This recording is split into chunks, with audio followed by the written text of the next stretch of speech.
Aleluia, glória a Deus. Paz, GP. Tudo bem com vocês? Pode sentar, louvado seja Deus. Glórias ao nome de Jesus. Aleluia. Último culto do ano da GP.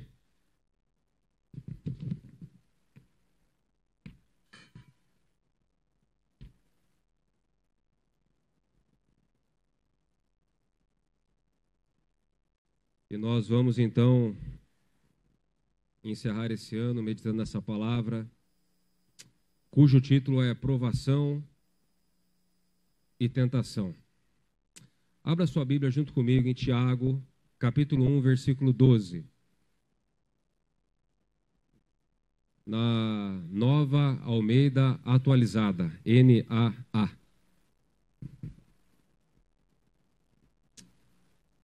Louvado seja Deus. Provação e tentação. Amém? Diz assim: bem-aventurado é aquele que suporta com perseverança a provação, porque depois de ter sido aprovado, receberá a coroa da vida, a qual o Senhor prometeu aos que o amam. Ninguém, ao ser tentado, diga: sou tentado por Deus. Porque Deus não pode ser tentado pelo mal e Ele mesmo não tenta ninguém. Ao contrário, cada um é tentado pela sua própria cobiça, quando esta o atrai e seduz. Então a cobiça, depois de haver concebido, dá à luz o pecado. E o pecado, uma vez consumado, gera a morte. Amém? Ô Fábio, abaixa só um volume.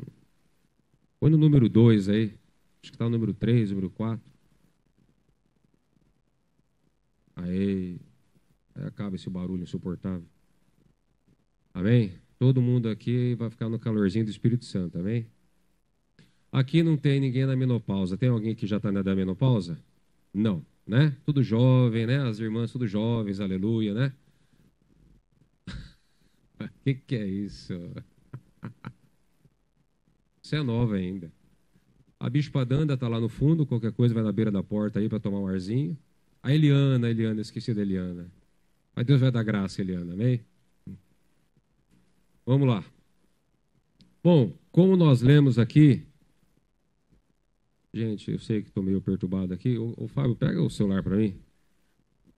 Essa Bíblia aqui é nova, ela não para, ó, rebelde. Eu estou nervoso, espera ver.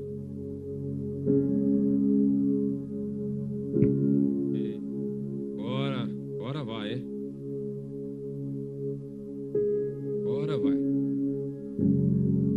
Vitória, eu já estou nervoso, você vai tirar foto de mim? Aí não dá, não.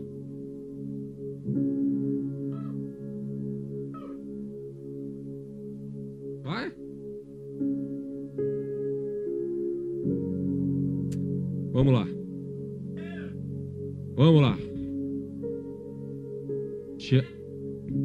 Yes. Queridos,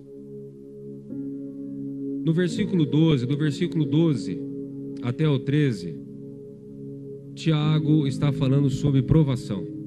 Bem-aventurado é aquele que suporta com perseverança a provação, porque depois de ter sido aprovado, receberá a coroa da vida, a qual o Senhor prometeu aos que o amam. Existe uma diferença entre provação e tentação. A provação, meus amados, muitas vezes, na maioria das vezes, ela simplesmente vem sobre as nossas vidas. Não somos nós que provocamos a provação. A provação, ela vem através de uma enfermidade, ela vem através de um acidente, ela vem através de um período de desemprego, ela vem, através de algum tipo de crise que nós estamos atravessando. A provação, ela simplesmente vem. A Bíblia diz aqui no livro de Apocalipse, quando Jesus escreve uma carta para a igreja de Esmirna, deixa eu achar aqui, Apocalipse, capítulo 2, versículo 8. Apocalipse 2, 8 diz assim: ao anjo da igreja em Esmirna escreva: estas coisas diz o primeiro e o último, que esteve morto e tornou a viver. Conheço a tribulação pela qual vocês estão passando, a sua pobreza, embora você seja rico, e a blasfêmia dos que se declaram judeus e não são, sendo isso sim sinagoga de Satanás. Não tenha medo das coisas que você vai sofrer. Eis que o diabo está para lançar algum de vós à prisão, para que vocês sejam postos à prova e passem por uma tribulação de 10 dias, no caso aqui seria 10 anos. Seja fiel até a morte e lhe darei a coroa da vida. Então aqui Jesus ele envia uma carta à igreja de Esmirna, alertando que aquela igreja iria passar por uma tribulação, que na verdade 10 dias aqui, mas na verdade seria 10 anos, que seria a perseguição do Império Romano. E ele fala: vocês irão para a prisão, vocês serão postos à prova, mas aquele que perseverar até o fim será salvo. Aqueles que forem fiel a mim até a morte receberão a coroa da vida. Então a provação, meus amados, ela vem sobre nós simplesmente pelo fato de nós estarmos vivendo nesse mundo caído, nesse mundo que é uma verdadeira Babilônia.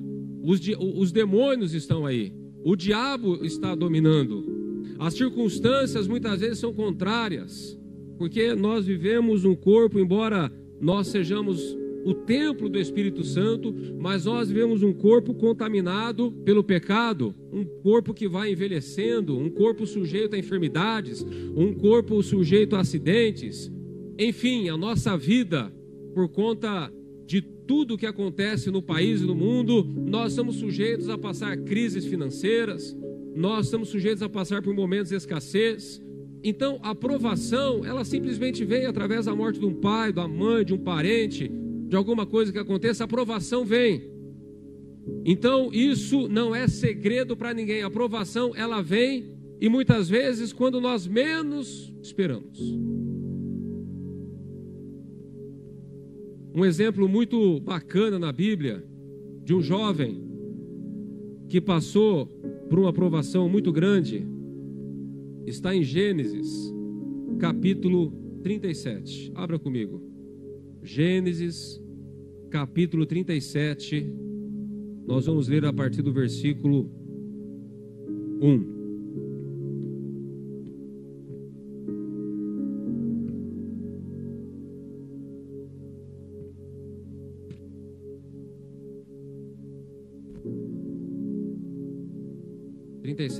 Narra a história de José.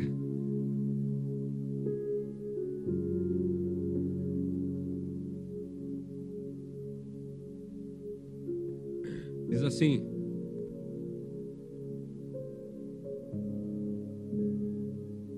Jacó habitou na terra das peregrinações de seu pai, na terra de Canaã. E essa é a história de Jacó. Quando José tinha 17 anos, quantos anos? 17 anos, apacentava os rebanhos com seus irmãos, sendo ainda jovem. Acompanhava os filhos de Bila e os filhos de Zilpa, mulheres de seu pai, e trazia más notícia deles a seu pai. O José era o caçula, e ele era o dedo duro. Os irmãos faziam coisa errada, ele ia lá e entregava o Jacó, para o pai. E ele era também o mimadão. Olha o versículo 3. Ora, Israel amava mais José do que todos os seus outros filhos, porque era filho da sua velhice, e mandou fazer para ele uma túnica talar, de mangas compridas. Quando seus irmãos viram que o pai amava mais do que todos os outros filhos, odiaram-no e já não podiam falar com ele de forma pacífica. Então os irmãos já começaram a pegar asco de José, porque ele era o queridão do papai. E o José, sem um pingo de sabedoria, para piorar a situação, ele começou a ter sonhos. E olha só o versículo 5. José teve um sonho e o contou aos seus irmãos. Por isso o odiaram ainda mais. Ele lhes disse: peço que ouçam o sonho que eu tive, todo inocente. Sonhei que estávamos amarrando feixes no campo, e eis que o meu feixe se levantou e ficou em pé, enquanto os feixes de vocês o rodeavam e se inclinavam diante do meu. Vai vendo? É o cara pedindo para apanhar, né? Então os irmãos lhe disseram: você pensa que vai mesmo reinar sobre nós? Pensa que realmente dominará sobre nós? E com isso o odiavam ainda mais, por causa dos seus sonhos e de suas palavras. Meus amados, nós não devemos ter bronca e nem inveja de quem sonha alto, amém? Às vezes a pessoa até é meio fora da casinha, meio fora de noção, mas você, né? Deixa sonhar, deixa falar, né? E torce para dar certo, amém? Nós não podemos ter problema com isso, em que outras pessoas sejam bem-sucedidas. Que Deus abençoe a vida dessas pessoas e que Deus abençoe a nós também, amém? Continuando aqui. José teve ainda outro sonho, versículo 9. José teve ainda outro sonho que ele contou aos seus irmãos, dizendo: sonhei também que o sol, a lua e 11 estrelas, o sol e a lua, pai e a mãe, Jacó e a mãe, e 11 estrelas se inclinavam diante de mim, que eram os 11 irmãos. Quando José contou esse sonho ao pai e aos seus irmãos, o pai o repreendeu. Até o pai ficou, cabreiro com ele. Que sonho é esse que você teve? Você está querendo dizer que eu e a sua mãe e os seus irmãos iremos e nos inclinaremos até o chão diante de você? Os irmãos tinham inveja dele. O pai, no entanto, guardou aquilo no coração. Num determinado dia, meus amados, para resumir aqui a conversa, o pai fala para José dar uma olhada para ver como é que tá os irmãos ali trabalhando. E José vai. E um deles diz assim: lá vem o sonhador. E o que eles fizeram? Eles pegaram José e jogaram num poço desativado. Um poço que não tinha mais água, só tinha lama. E a intenção deles era matar José. E aí Rubem, o irmão mais velho, com a intenção de querer livrar José dos seus irmãos, falou assim: não vão matar ele e tal, vamos jogar ele aqui. E ele pegou e saiu.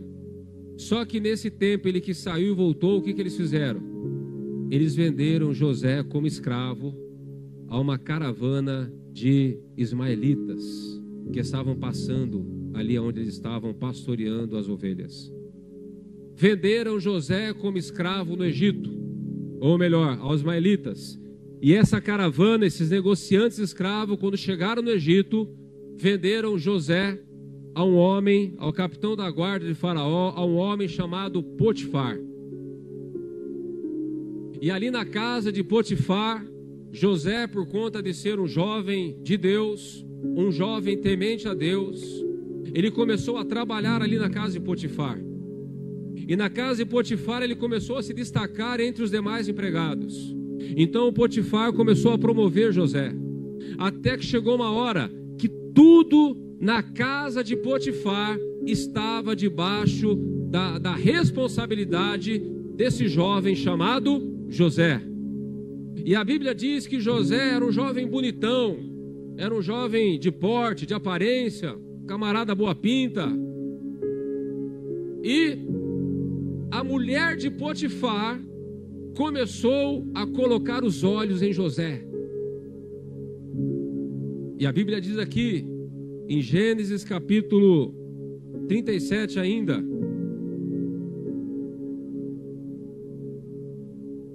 37? Não. 39. Gênesis 39. No versículo 7. Assim, depois de algum tempo, a mulher de Potifar pôs os olhos em José e lhe disse: venha para a cama comigo. Olha a situação de José. Lembrando que naquela época, na velha aliança, os heróis do Velho Testamento, eles não eram nascidos de novo.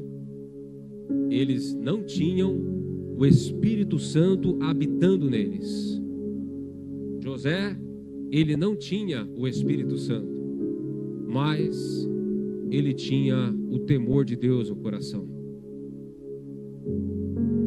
E José, então, ele começa a resistir àquela mulher. Ele começa a resistir àquela tentação. Olha só o versículo 8. Ele, porém, recusou e disse à mulher do seu dono: escute, o meu senhor não se preocupa com nada do que existe nessa casa, porque eu estou aqui. Tudo que ele tem passou às minhas mãos, não há ninguém nessa casa que esteja acima de mim. Ele não me vedou nada a não ser a senhora, porque é a mulher dele. Como, pois, eu cometeria tamanha maldade e pecaria contra Deus? Ele estava longe da sua casa, ele estava vivendo ali como escravo, injustiçado, vendido, odiado, traído pelos seus irmãos. José estava passando por uma provação. E agora, no meio da provação, ele estava vivendo uma tentação. Presta atenção no que eu vou falar agora, porque no próximo personagem vocês vão entender.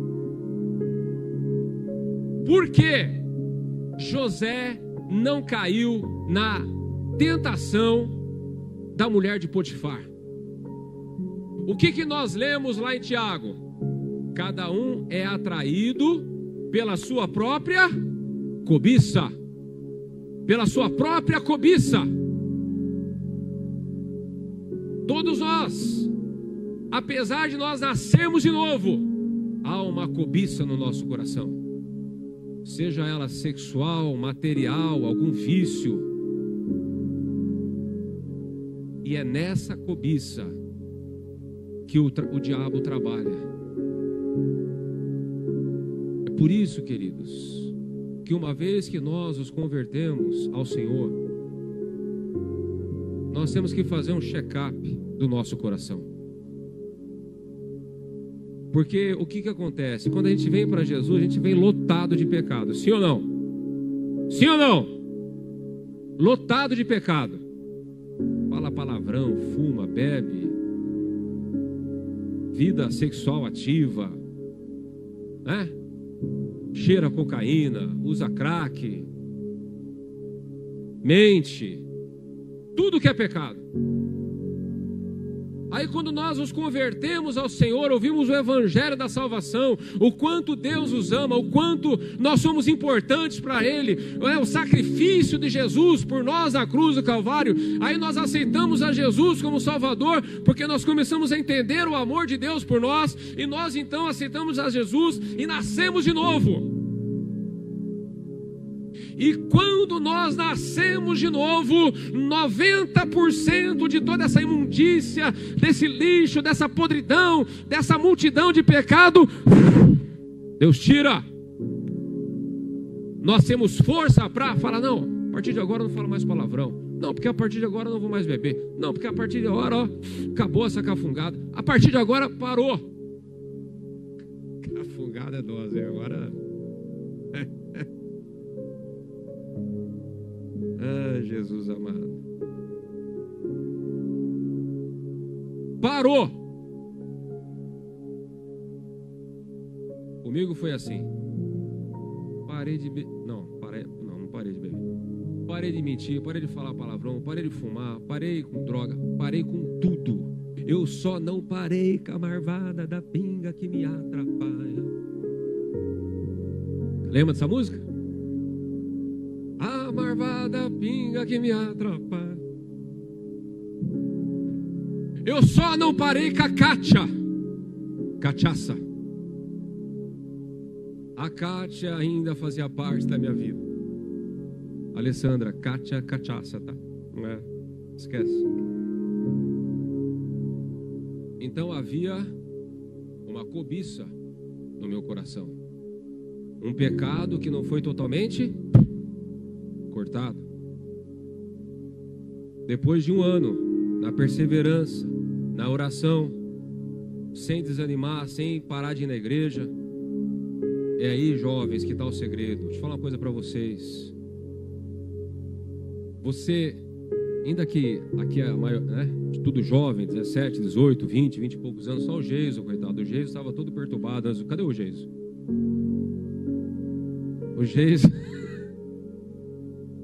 O Geiso falou que hoje ele ia arrebentar no culto, que ele tomou energético. Olha a situação. Camarada já está tomando energético para arrebentar no culto. Hoje o fogo vai cair aqui, porque hoje eu tomei energético.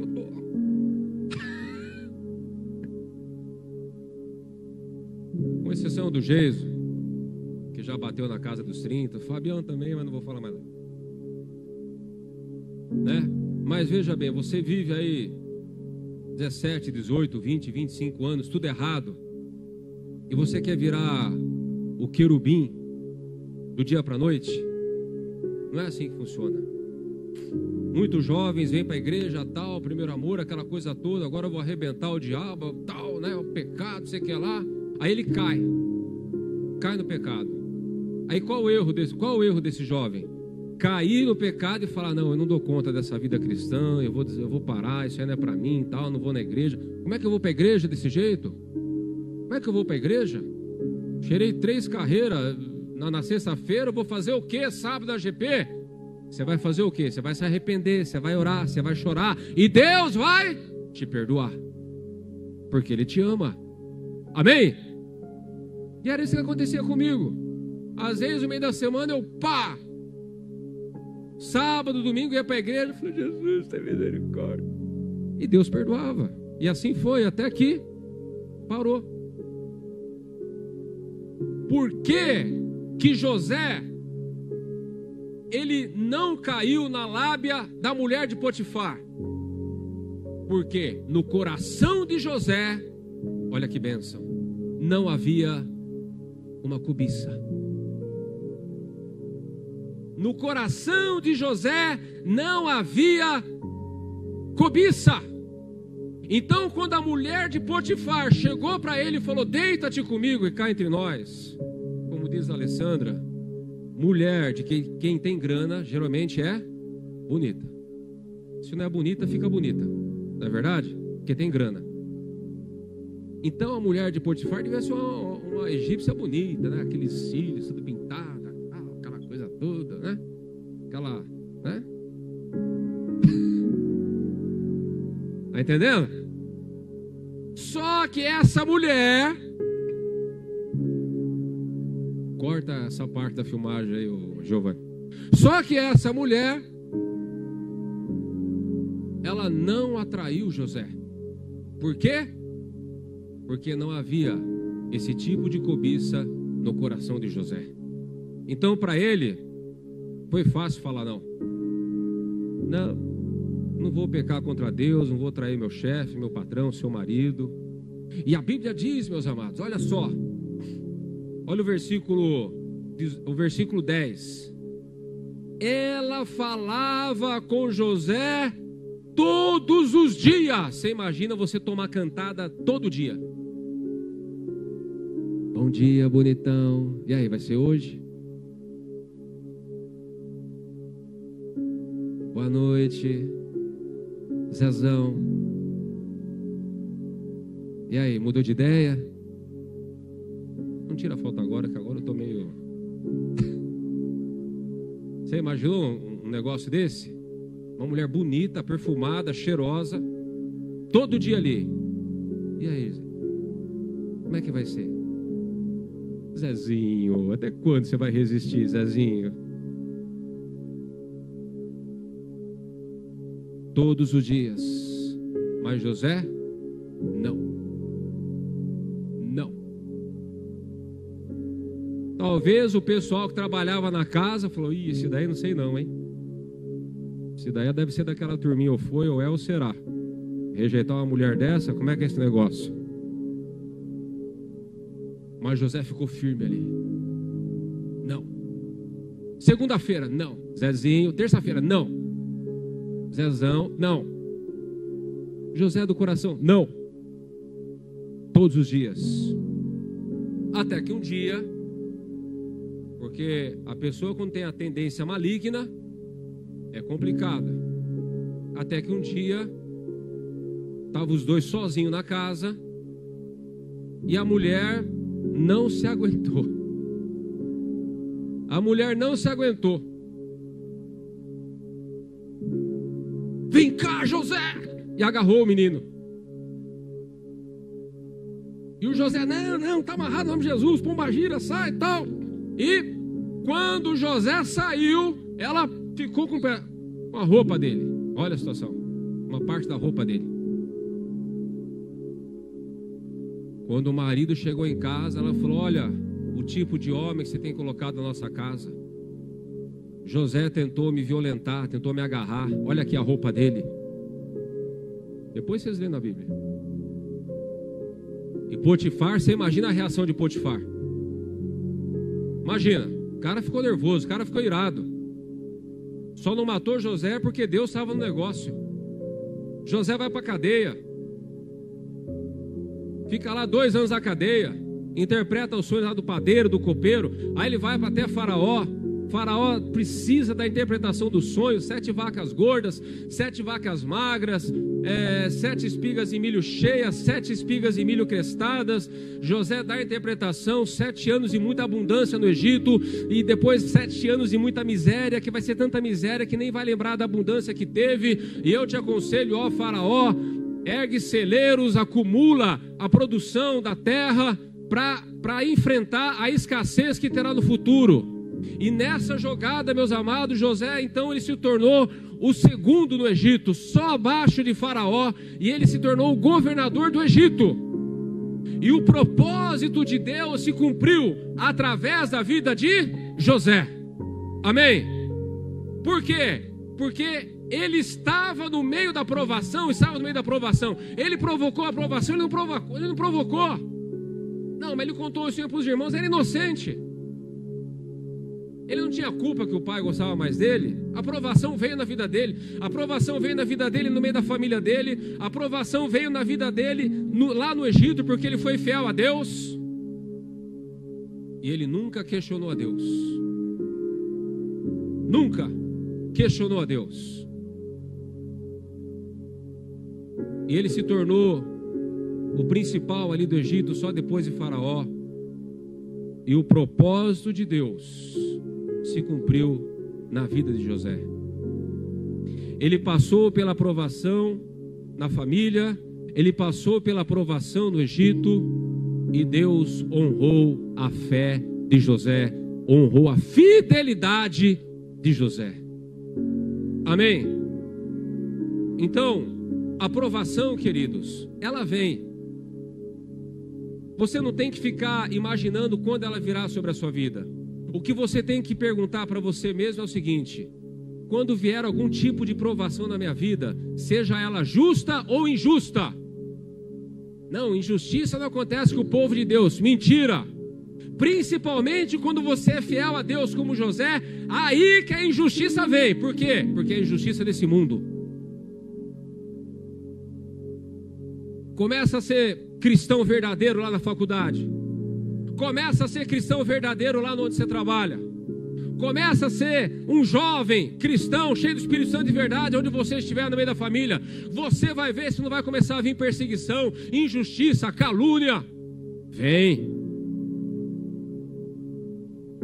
Agora, se você anda de mãos dadas com o mundão, ninguém vai te criticar. Se você anda de mãos dadas com o mundão, ninguém vai falar nada. Mas se você for fiel a Deus, de verdade, aonde você colocar a planta dos seus pés, fica esperto, porque vai vir perseguição. As provações da vida, meus amados, não importa a origem, o que importa é o seguinte: eu vou me manter fiel a Deus no meio delas, sim ou não? Eu vou questionar o Senhor no meio da provação, no meio do deserto, no meio da tempestade? Jesus falou, João 16:33, neste mundo tereis aflição. Digo-vos isso para que em mim tenhais paz. Neste mundo tereis aflições, mas tende bom ânimo. No meio da provação, no meio da tempestade, no meio do deserto, tende bom ânimo, porque eu venci o mundo. Aquele que venceu o mundo mora dentro de você, dentro de nós. Então, nós podemos vencer também. Agora nós vamos ler a história de um outro jovem. Agora nós vamos lá, na segunda parte, coloca novamente lá em Tiago, no capítulo 1. Tiago, capítulo 1, versículo 12.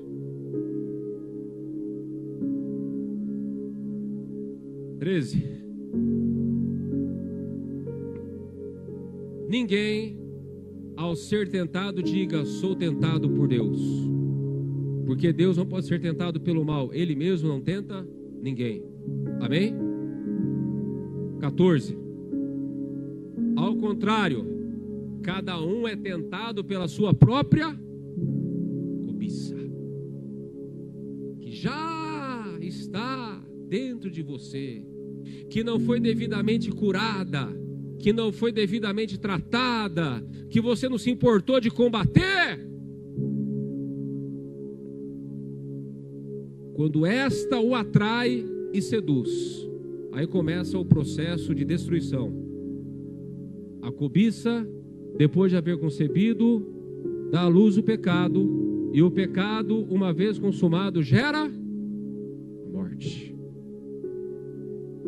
É um processo, de destruição. Cobiça, que dá à luz o pecado, que uma vez consumado, gera a morte. Maria gerou Jesus. Maria gerou o Filho de Deus, como nós falamos domingo passado. E você está gerando o quê? Está gerando o pecado? Olha lá.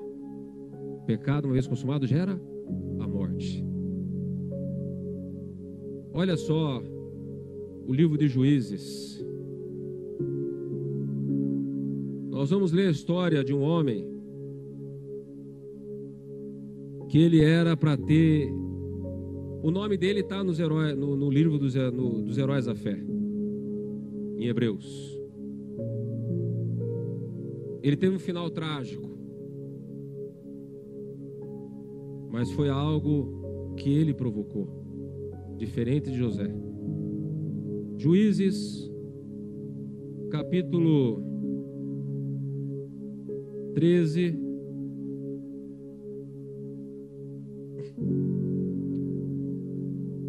versículo 3. O anjo do Senhor apareceu a essa mulher e lhe disse: eis que você é estéril, nunca teve filho, mas você ficará grávida e dará à luz um filho. Por isso tenha cuidado e não beba vinho nem bebida forte, não coma nenhuma comida impura, porque eis que você ficará grávida e dará à luz um filho, sobre cuja cabeça não passará navalha, o voto de Nazireu. O menino será nazireu, consagrado a Deus. Olha que bênção. Desde o ventre de sua mãe. E ele começará a livrar Israel do poder dos filisteus. E aí nasceu esse menino. Qual é o nome dele? Sansão. Meus amados, Sansão, ele foi um cara que ele recebeu um poder de Deus na vida dele que nenhum outro personagem da Bíblia recebeu. Certa vez, 1000 soldados filisteus se levantaram contra Sansão. Ele pegou uma queixada de jumento e saiu no braço com 1000 soldados filisteus. 1000 soldados com lança, com espada, com arco. E ele quebrou todos eles. matou os 1000 soldados. A força que ele tinha era descomunal. E ele não tinha esse porte físico que eu tenho. Ele era um cara normal, corpo normal, físico normal. Muitas vezes a gente vê o filme de Sansão, né? Aqueles cara, né? Parece o Schwarzenegger, né? Mas, segundo os teólogos, Sansão era um cara normal, mas tinha uma força física sobrenatural. Quando o Espírito de Deus vinha sobre ele, pá, não tinha para ninguém. Não tinha para ninguém. Foi o único juiz de Israel que tinha um dom sobrenatural. Só que Sansão, ele tinha um problema grave na vida dele. Juízes capítulo 16. Olha o que diz Juízes capítulo 16, versículo 1. Sansão foi a Gaza, viu ali uma prostituta e teve relações com ela. E foi dito aos gazitas: Sansão chegou aqui. Aí eles cercaram a cidade e tal. Aí quando Sansão ficou sabendo, Sansão pegou o portão da cidade, assim, arrebentou o portão da cidade e levou o portão da cidade até o cume da montanha, sozinho, com ferrolho, com ferro, com tudo. Sabe aquelas muralhas, aqueles portão de ferro grandão de madeira? Ele arrancou sozinho e levou.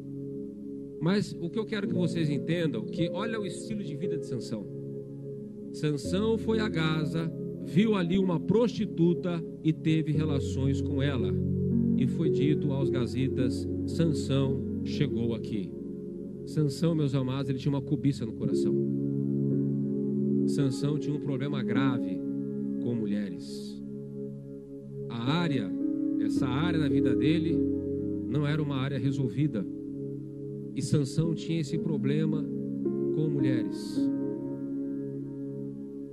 E é como eu falei, o diabo, o inimigo, ele trabalha na nossa fraqueza. Sansão, então, ele se apaixona por uma mulher chamada Dalila. No versículo 4 diz: depois disso, Sansão se apaixonou por uma mulher do vale de Soreque, a qual se chamava Dalila. Então os governantes dos filisteus foram falar com ela e lhe disseram: convença-o a revelar em que consiste a sua grande força e como poderíamos dominá-lo e amarrá-lo, para que assim possamos subjugá-lo. Cada um de nós dará a você 1.100 moedas de prata. Era grana pra caramba naquela época.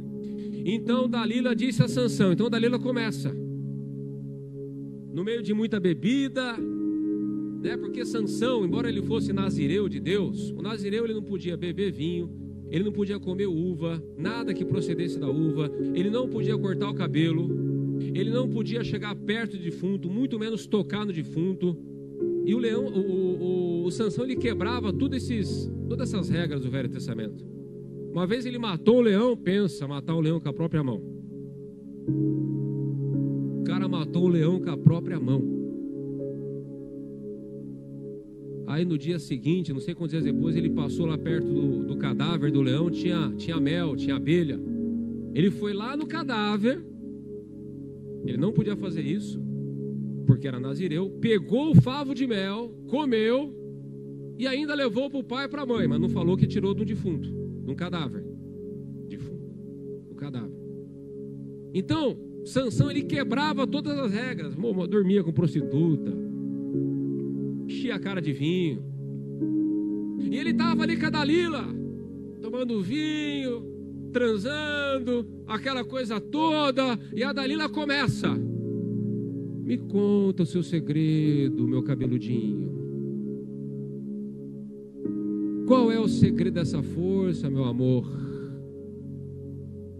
E Sansão começa, a dar o nó nela. Aí ele fala assim, versículo 7: se me amarrarem com 7 cordas de arco ainda úmidas, ficarei fraco e serei como qualquer outro homem. Os governantes dos filisteus trouxeram a Dalila 7 cordas, né, amarraram ele e tal, e ela pega e fala: Sansão, os filisteus vêm contra ti. E Sansão, pá, o sol quebra aquelas cordas e estava forte ainda. E a Dalila: você me enganou, chuchu, você me enganou, você não me ama de verdade. E sexo e vinho, e sexo e vinho. E o Sansão ali.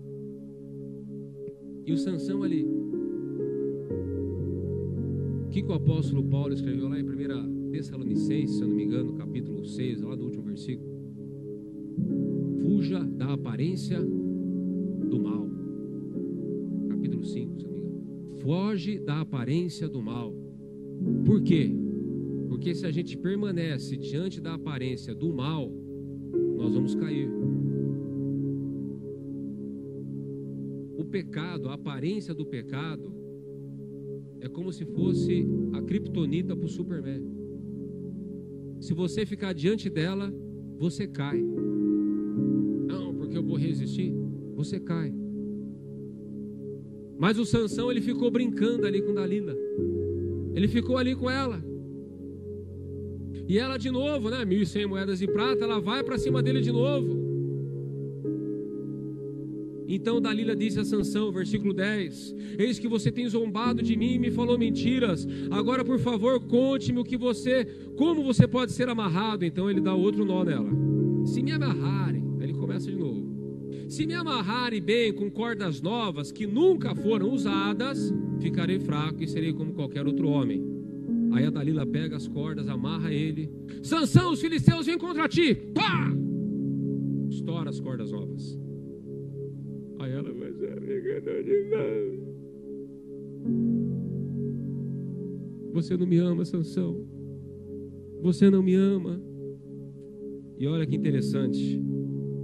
A Bíblia diz aqui no versículo 16: ela o importunava e pressionava todos os dias com a mesma pergunta. Lembra lá Potifar? A mulher de Potifar? Todos os dias ali no José. Mas José? Não. Porque não havia cobiça no coração de José. José não era atraído. A atração de José pela mulher de Potifar era 0, porque ele não tinha uma cobiça no coração. Mas Sansão tinha. E a Dalila devia ser uma mulher bonita. O diabo, ele trabalha só com coisa bonita. O diabo, ele trabalha só com coisa que aos nossos olhos, uau!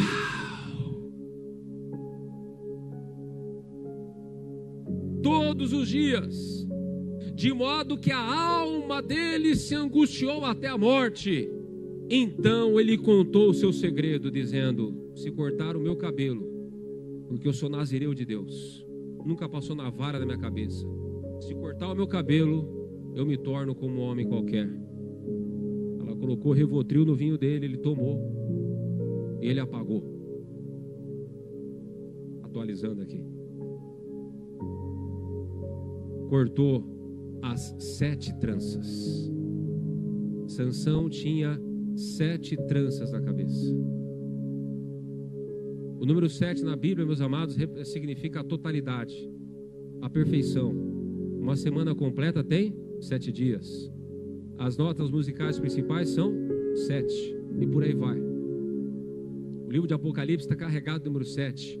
As 7 trombetas de Deus, né? As 7 taças da ira de Deus.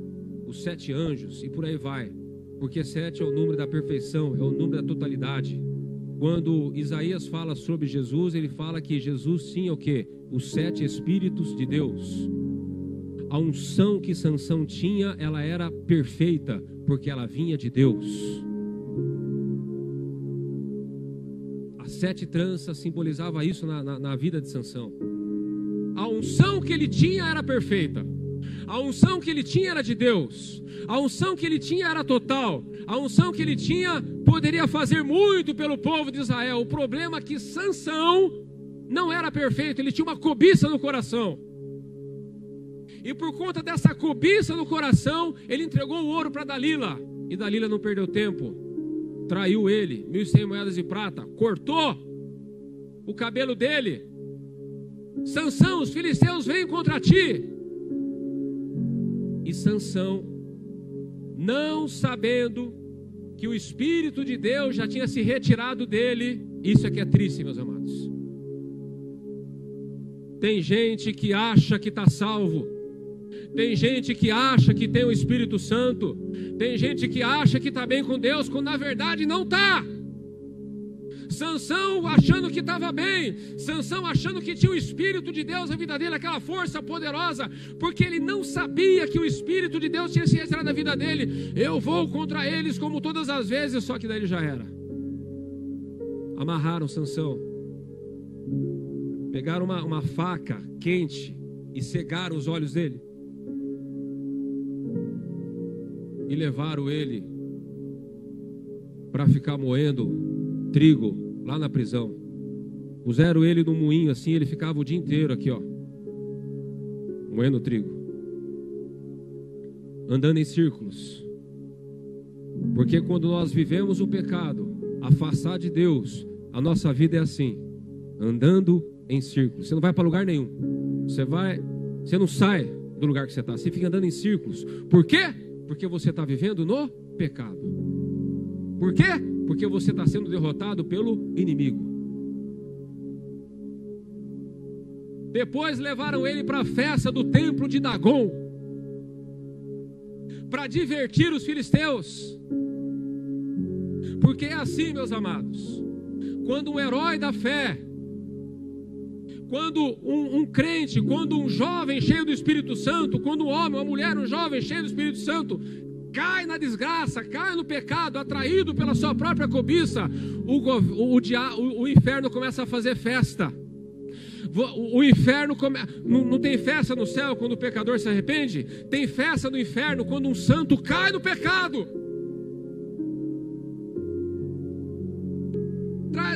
Traz o Sansão para alegrar nós aí. Traz o tonto aí para alegrar nós aí. Vamos comemorar.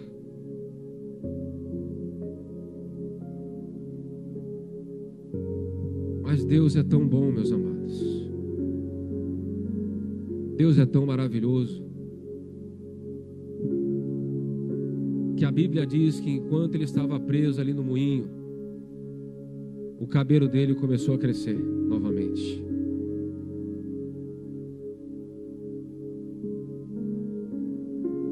O cabelo dele começou a crescer novamente. E ele vai então para a festa do inimigo, dos filisteus, no templo de Dagon. Mais de 3.000 pessoas reunidas no local. Os 5 príncipes das 5 confederações dos filisteus, todos eles estavam lá.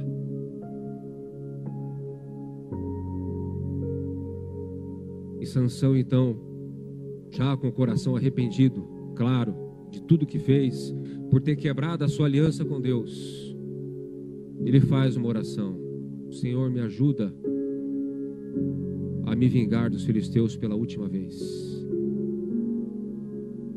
E vocês conhecem a história. Ele pede para alguém ali que estava no meio do palco ali, do espetáculo e da arena, para colocar ele nas colunas principais que sustenta todo o templo.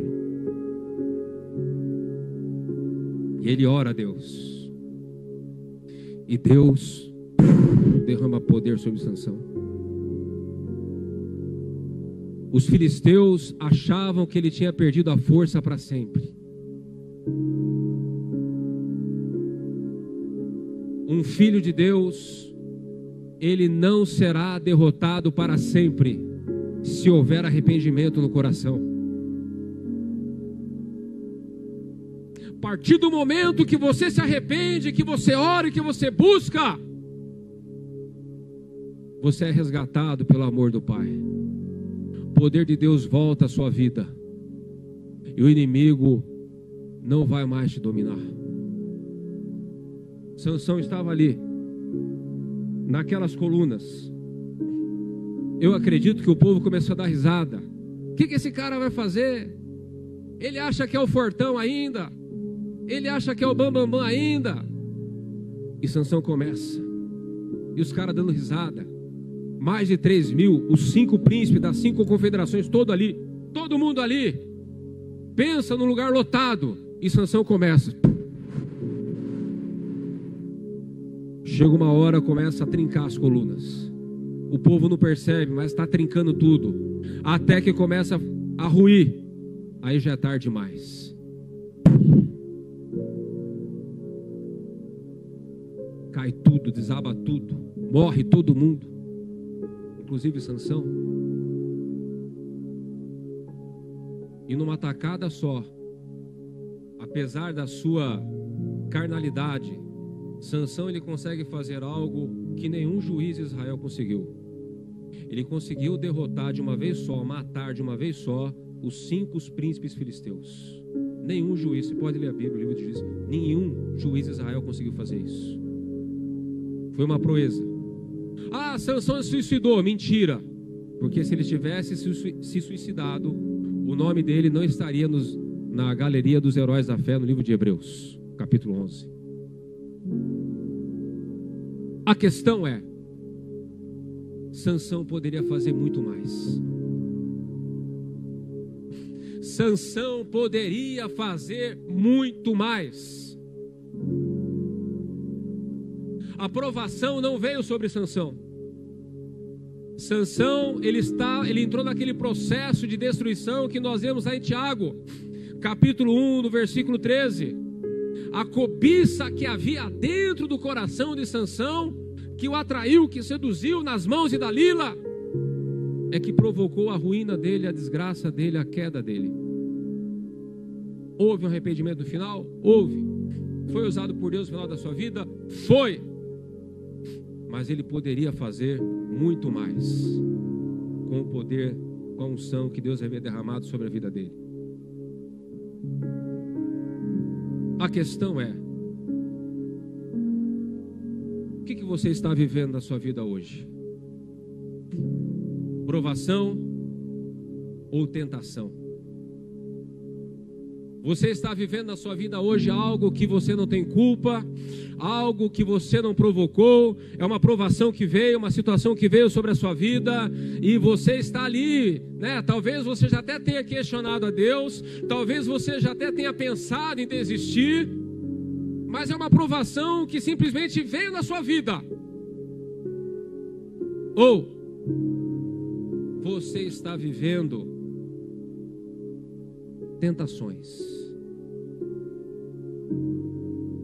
Há uma cobiça no teu coração, há um pecado no teu coração que ainda não foi totalmente tratado, ainda não foi totalmente desarraigado da sua alma. Você se converteu, você deixou de fazer muita coisa errada, glória a Deus, aleluia, bendito seja o nome do Senhor. Mas é como eu disse, ninguém vira santo do dia para a noite. Só que essa cobiça no seu coração tem te atraído, tem te seduzido. Não sei qual é o nome dela, você sabe o nome dela.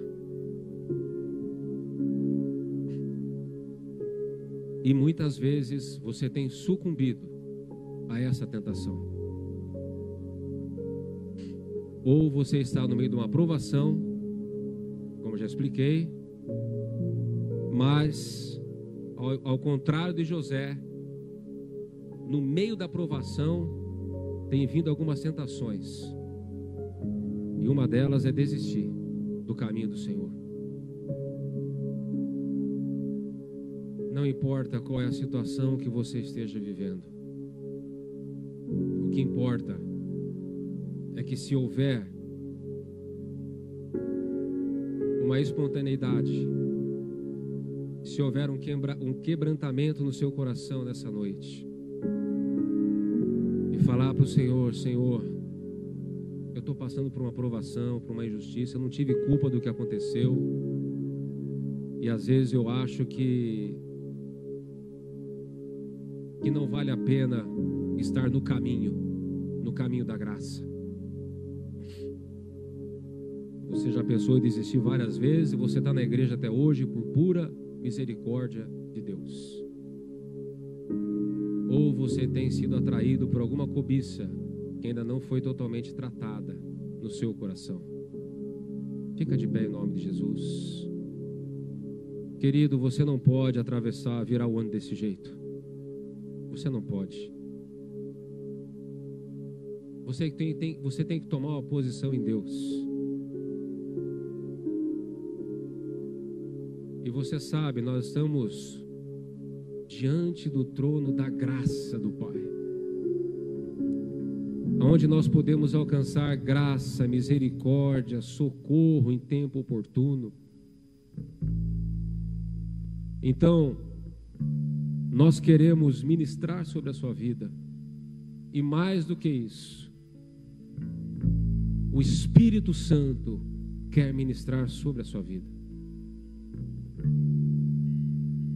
Porque o Espírito Santo, Ele quer que você cumpra o propósito de Deus aqui na terra.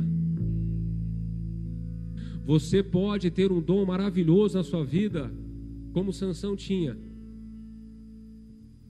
Mas se você não tratar dessa cobiça no seu coração, por mais perfeito e maravilhoso que seja esse dom, essa unção que o Senhor derramou sobre a sua vida, não vai adiantar nada.